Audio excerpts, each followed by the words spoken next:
예배는 복 받고 은혜 받으려고 드리는데 하나님 영광 돌리고 드리지만 복 못 받고 내 아들이 죽게 돼도 예배는 드려야 된다. 아브라함에게 이삭은 온 우주보다 귀하지만 하나님이 예배하라 했는데 이삭을 죽이라는 거예요. 우리는 예배할 때는 복은 고사하고 자식이 죽어도 예배는 스탑하지 말아야 된다. 그럴 때 죽을 아들이 살고 더 복을 받고 할렐루야. 예배만 드리면 아들 안 죽어요. 그러나 하나님이 아들을 죽이십니다. 예배 드리면 죽을 것이 살고 안 될 게 되고 할렐루야. 그래서 예배가 가장 중요한 거예요. 우리 일 중에 가장 중요한 일이 예배예요.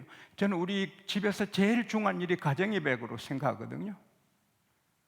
하루에 하는 일이 14가지, 15가지 있는데 그 중에 최고로 귀한 일이 가정예배거든요. 근데 교회 예배는 가정예배하고 달라요. 왜? 성전의 예배가 하나님 받으시는 거거든요. 그래서 모리아 땅에 하나님이 지시한 곳에서 예배드려야 이삭이 살고 예배가 올라가는 거죠. 아라우나 타작 마당 거기 가 예배해야 예배가 받아들이고 전염병이 끝나는 거죠. 다윗이 왕궁에서 예배드리고 아브라함이 집에서 예배드렸으면 효과 없어요. 전염병이든 전쟁이 터져도 우리는 성전에 와서 예배를 드리는 거예요. 그럴 때 죽을 것이 살고 살 것은 더 잘 살고 하늘의 땅에 입체적인 복을 주시고 그래서 우리가 하나님을 위해 크게 일하게 되는 거예요. 강원도의 한 도박장 VIP 룸에 출입한 사람들을 뒷조사했어요. 3개월에 180명이 도박했는데 평균 한 사람이 잃은 돈이 14억 6천만 원씩이었어요. 여러분 대단한 부자들이 14억에도 눈도 깜짝 안 하는데 이게 약 2,700억, 600억이거든요. 애서 모은 돈을 도박장에서 다 그냥 14억, 15억 다 잃어버리는 거예요. 그리고 자살하고. 그분들이 성전에 목숨 걸고 나오는 그리스도인이면 도박장 가겠어요?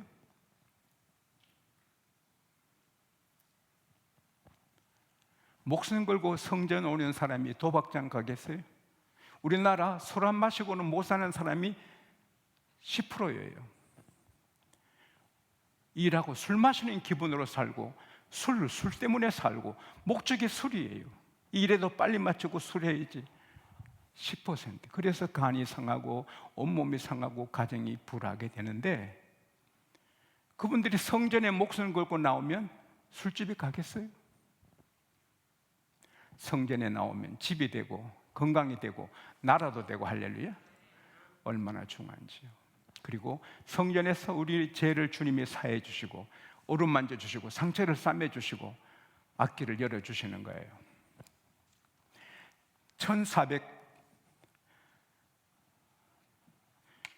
1474년 밀라노 공작이 레오나르도 다빈치에게 수도원 큰 식당에 벽 하나 그려주시오. 레오나르도 다빈치가 기도하다가 최후의 만찬을 그렸어요.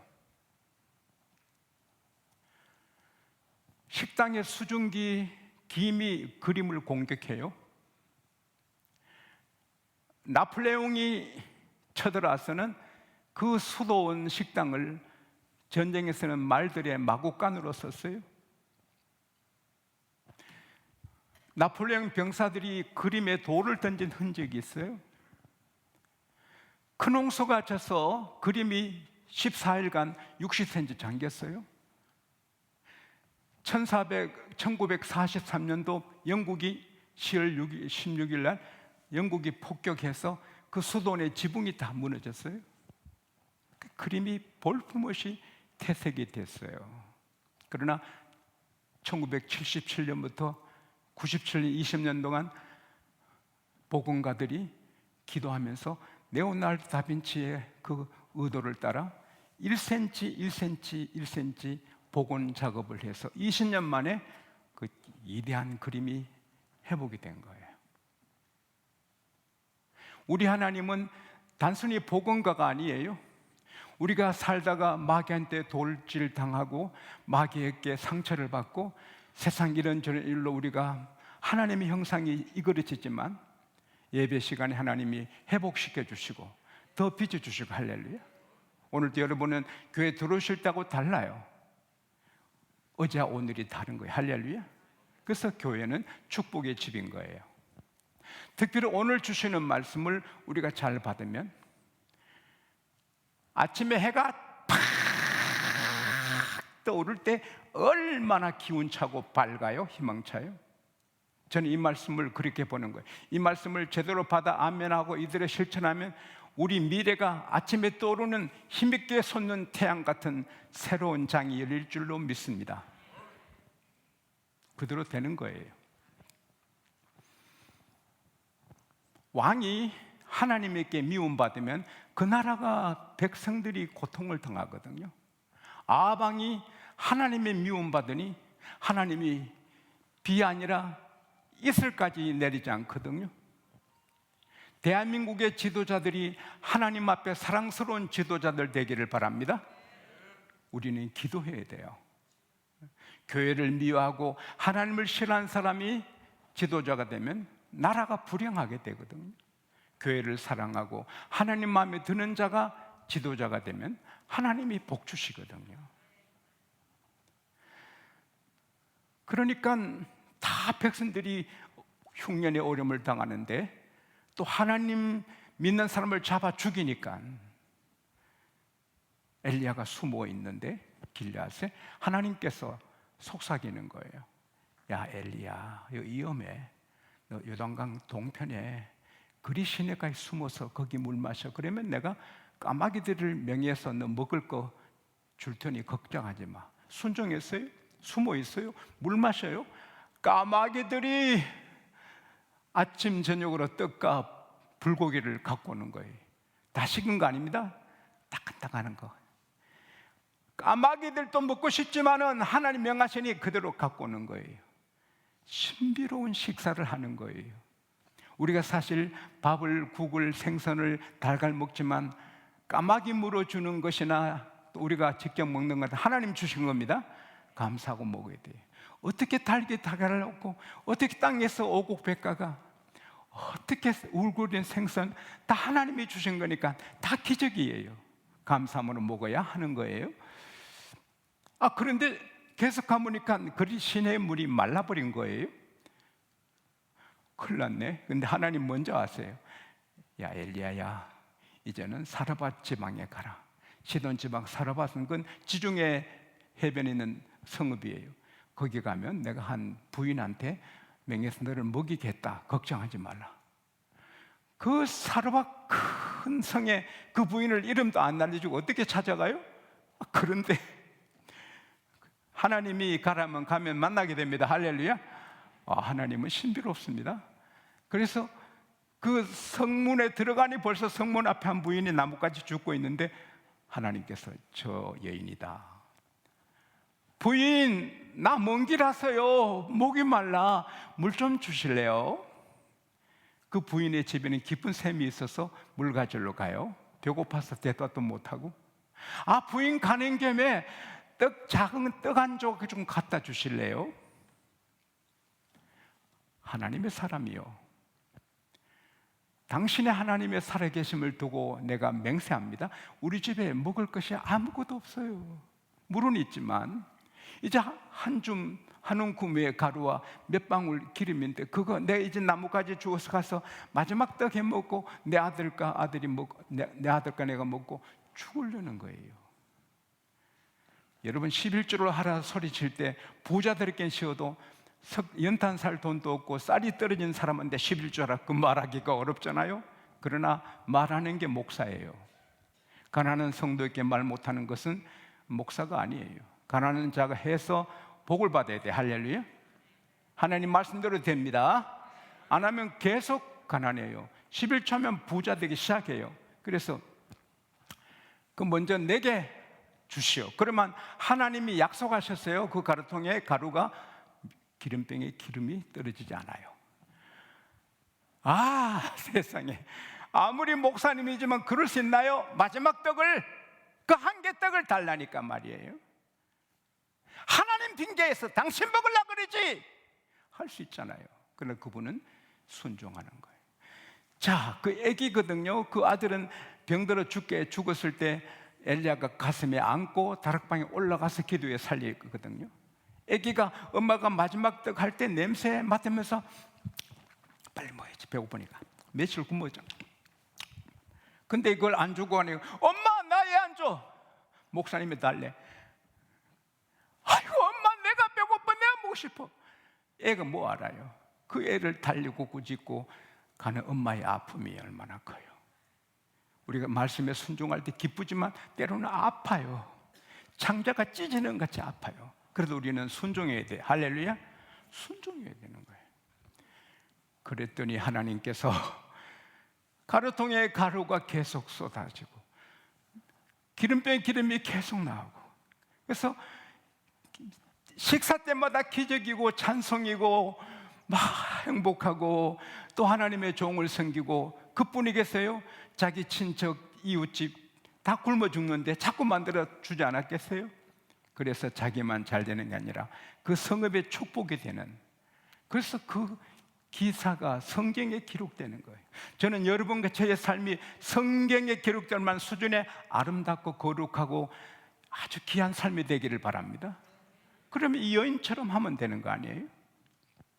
우리가 아침에 떠오르는 태양처럼 막 희망차게 벅차게 하나님께 쓰임받으며 만인에게 복이 되게 사는 길이 뭐예요? 믿음을 지키는 거예요. 이 여인은 하나님 믿다가 망했어요. 하나님 믿고 믿음을 지켰지만 이제 떡 하나 먹고 죽는 것뿐이에요. 죽는 게 끝이에요. 그래도 믿음을 지켜요. 여러분, 떡 한 개뿐이란 건요 쉽지 않거든요. 여러분과 저는 부자예요. 왜? 오늘 점심 식사하고는 다 굶어 죽을 사람 계시나요? 집에 있는 거 백지 한번 써봐요. 쌀, 라면, 빵, 감자, 고구마, 사과, 배, 밀감, 숨겨놓은 꽃감, 땅콩, 그리고 통장에 돈, 빚이 있어도 우선 통장은 내가 쓰잖아요. 또 전세비도 있고 집값도 있고, 우리 얼마나 부유해요. 송구영 시험에 말씀드렸지만 대한민국이 세계 10개국에 속하는 나라 됐지만 실제로는 나라보다 개인은 5째로 잘 삽니다. 먹으면서 살 안 쪄야 되는데 살 빼려고 하는 나라는 몇 개 안 됩니다. 이 대한민국 살 빼려고 야단인데 이게 복인 줄 아시기 바랍니다. 안 먹으면 죽고 먹어야 일하니 절박해서 먹는 나라가 거의 전부입니다. 또 오늘 점심 먹고 저녁 어떻게, 오늘 먹자면 내일 이 식사 걱정하는 이북부터 북한부터 너무 많습니다. 하루 2끼면 티베트 불교 원산지 티베트는 한 끼도 먹기 어렵습니다. 고아원의 아이들이 2끼를 맨마른 식사하는데 걔들이 행복하다는 거예요. 우리를 이렇게 영적으로 은혜 주시고 먹고 살게 하신 하나님께 감사합시다. 할렐루야. 우리는 새 출발을 떡 하나만 갖고 하는 게 아니라 너무 많아요. 출발부터 우리는 감사해야 되는 거예요. 왜? 떡 하나 갖고도 믿음 지키는데 우리는 너무 많아. 라면도 몇 상자들 있고, 내가 쳐들어가서 한번 보면 다 있어요. 예? 어떤 집에는 삶도 쌓아놓고 산산도 숨겨놓고, 오늘 아침에 제 방에 집사람이 들어오더니 감사합니다, 감사합니다, 감사합니다 7번 더 하더라고요. 내 기분이 참 좋고 하나님 얼마나 좋아하겠어요. 우리 감사합니다 7번 해봐요. 시작. 감사합니다, 감사합니다, 감사합니다, 감사합니다, 감사합니다, 감사합니다, 감사합니다. 머리들 좋으네. 딱 7번 하시네. 네. 이 부인을 생각하면 우리는 너무 감사해. 그런데 이 부인의 계획이 뭐예요? 이제 마지막 떡 해먹고 죽는 거예요. 근데 하나님의 계획은 아니거든요. 하나님이 엘리야만 먹이려고 하는 게 아니거든요. 자기를 섬기는 이 부인을 살리고 미래를 열어주려고 엘리야를 그 집에 보낸 거거든요. 그래서 오늘 죽을 날인데 새 삶이 열리고 가루통에 기름병에 계속 나오니 와 이리 좋노, 와 이리 좋노. 이게 뭐 춤을 추는 거예요. 그 어려운 때 말이에요. 친척을 돕고 이웃을 돕고 주의 종을 섬기고 얼마나 벅찹니까? 잘 들으세요, 하나님의 자녀들이요. 우리 계획은 앞으로 이렇게 되겠지. 금년, 내년, 1년 전염병도 있고 경제도 어렵고 정치도 혼란하고 북한은 저렇게 칼을 갈고 일본도 조심스럽고 중국도 너무 두렵고 우리나라 대부분 사람들이 중국이 큰 적이라고 보잖아요. 미국은 자꾸 멀어지고 하나님이 미국을 통해 우리나라 지켜주는데 미국이 밀려가야 이 땅이 공산화가 되니까 어둠의 세력은 미국 밀어내려 하죠. 불안하지요. 암이 너무 많고 여러분 교통사고로 2019년에 3,400명이 죽었어요.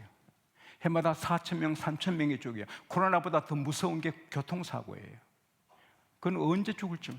코로나는 걸려도 별거 아니잖아요.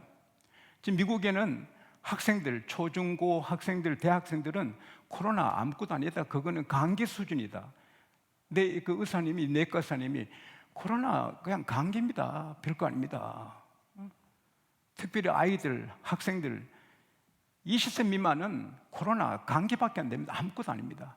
치료도 할 필요도 없습니다. 아직 세계에서 18세 이상 이하 아이들이 코로나 걸려 죽은 아이들은 아직 통계 하나도 없다고. 오히려 백신 맞아서 문제가 생기고 하는 거지 걱정 없다고. 코로나도 건강한 사람은 상관없다고 이러는데 우리가 너무 코로나를 두려워하는데 코로나보다 7배 무서운 게 교통사고예요. 죽는 사람은 3천, 4천 명이지만 코로나 때문에 일생 불구자 되는 경제 교통사고 때문에 불구자 되는 사람은 수만 명이에요. 그러면 여러분 운전 안 하겠습니까? 아유 교통사고 무서워 안 하겠습니까? 아유 전염병 무서워 안 하겠습니까? 마스크하고 조심해야지만 이겨야 됩니다. 할렐루야. 어쨌든 우리 미래는 미지의 세계예요. 내 아들이 군에 가서 죽어올지 몸 다쳐올지 내 아내가 비행기 타고 해외 간데 비행기 떨어져 죽을지 살아올지 내 회사가 지금 잘 되지만 내 병은 지금 잘 되지만 무너질지 내가 은행에 통장에 돈을 넣어놨는데 은행이 망할지 주식을 투자하는데 주식이 올라갈지 내려갈지 우리는 몰라요. 그러나 하나님은 다 아시고 인도하시는 거예요. 그래서 이 여인이 내일 죽을 줄 알았, 오늘 죽을 줄 알았지만 말씀에 순종하니 새 삶의 장이 펼치는 것처럼 여러분과 제가 떡이 하나뿐이든 많든 몇백억 있든 없든 상관없어요. 전염병 있든 없든 상관없어요. 하나님이 주시는 말씀을 그냥 어려워도 순종하면 창자가 아파도 순종하면 아침에 해가 떠오르는 같은 희망찬 삶 하나님은 주십니다. 마귀의 말을 순종하면 낙원을 잃어버립니다. 선악과 먹으라. 먹으면 너 하나님 주는 된다. 그건 사기꾼입니다. 먹고 비참하게 됩니다. 하나님 말씀 떡 바치면 계속 떡이 나와 그대로 되는 것입니다. 하나님은 좋으신 하나님, 하나님은 좋으신 하나님, 하나님은 복 주시는 하나님. 그 소리는 믿고 따를 수가 있는 것입니다. 세상의 상황, 경제, 전염 이런 거 보고 우리 두려워하지 말고 하나님 바라보고 웃으면서 희망차게 기운차게 나가야 하는 것입니다. 안 되는 일이 없는 것입니다. 하나님께는 다 가능한 것입니다. 오헨리 마지막 잎새 저자지요. 존 씨라는 캘리포니아 출신 여학생이 하가의 꿈을 꾸고 뉴욕에 갔습니다. 예술인들의 마을 그리니티 마을에서 그 하가들이 모여서 같이 그림 공부하고 그림을 그리는데 폐 무슨 병에 걸렸습니다. 그래서 죽어갑니다. 의사 선생님이 10분의 1 가능성이 없다. 그래서 죽어갑니다. 그리고 그 3층에 살았는데 창을 열면 저 밑에 담장 잎이 많은데 저것도 다 떨어지면 나는 죽겠지. 하룻밤에 퍽 풍우가 지나가서 다 떨어지고 마지막 한 잎만 남았어요. 그게 마지막 잎새예요. 친구가 수인데, 나는 이제 죽어. 저 나무 잎새 하나 떨어지면, 마지막 잎새 떨어지면 나는 죽어. 내 운명과 저 나무는 똑같아. 저거 떨어지면 나도 죽어. 그때 수가 아니야 아무래도 소용없어. 그래서는 이웃집에 하가에게, 배어머니라는 하가에게, 선생님, 내 친구가 이렇게 마지막 잎새 떨어지면 자기 죽는데요. 이 하가가 그 어리석은 생각하네. 근데 그날 밤에 강풍이 몰아붙이니, 강풍이 몰아붙여 또 때로는 비가 쏟아지니, 아이고 떨어지네. 그럼 존시가 죽겠구나. 그래서 이 하가가 연세 드신 분인데 사다리 타고 비가 안 섞이는 페인팅으로 아주 예쁜 마지막 잎새를 벽에 그린 거예요. 밤새도록 무서운 바람 불었어요. 이 존시가 무서워. 창문 열고 보면 그 마지막 잎새 떨어지면 나도 오늘 죽는다. 덜덜 떨면서 여니까 잎새가 그냥 있는 거예요. 이야, 마지막 잎새가 있다. 어제 그렇게 강풍 불어도 안 떨어졌다. 나도 희망이 있다. 나도 살 수 있다. 그래서 건강해보는 거예요. 그게 마지막 잎새예요. 근데 우리의 희망은 마지막 잎새 정도입니까? 가짜로 그린 그림의 잎새입니까? 살아계신 하나님이십니다. 살아계신 하나님이십니다. 그리고 실수 없어요. 요한복음 6장 38, 39절에 보면 예수께서 내가 이 세상에 온 것은 내 뜻을 행하려 옴이 아니라 내 아버지 뜻을 행하려 왔다. 내 아버지 뜻은 이것이니 내게 보내준 너희 중에 하나도 잃어버리지 않고 마지막에 다 살린다. 할렐루야. 하나님은 실수 없어요. 예수님은 실수 없어요. 전능하셔요. 한 사람도 안 빠뜨리고 다 살려주시고 보호하시는 거예요. 그런데 이 저온 씨는 마지막 잎새 그거 하나 보고도 힘을 얻었는데 우리는 날마다 예수님과 같이 있는 것입니다. 예수님이 우리 힘입니다. 우리 미래입니다. 우리 능력입니다. 우리 희망입니다. 우리 전부입니다. 미래는 전염병의 경제에 북한에 일본에 중국에 있는 게 아니고 하나님께 있는 것입니다. 하나님 원하시면 다 되는 것입니다.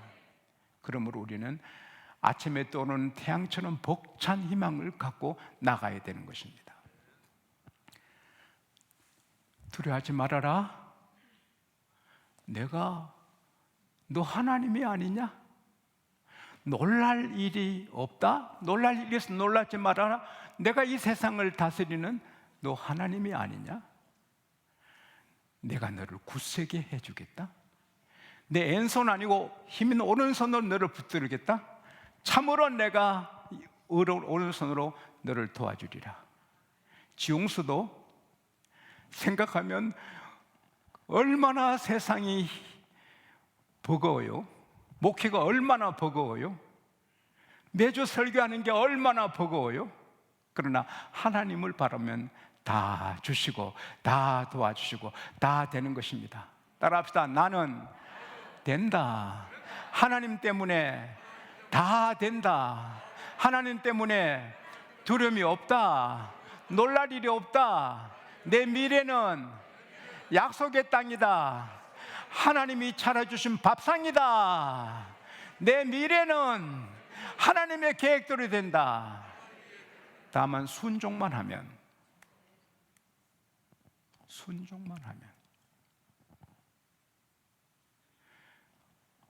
아내가 다른 남자 좋아하고 몰래 만나는데 남편이 사랑해 줄 수 있나요?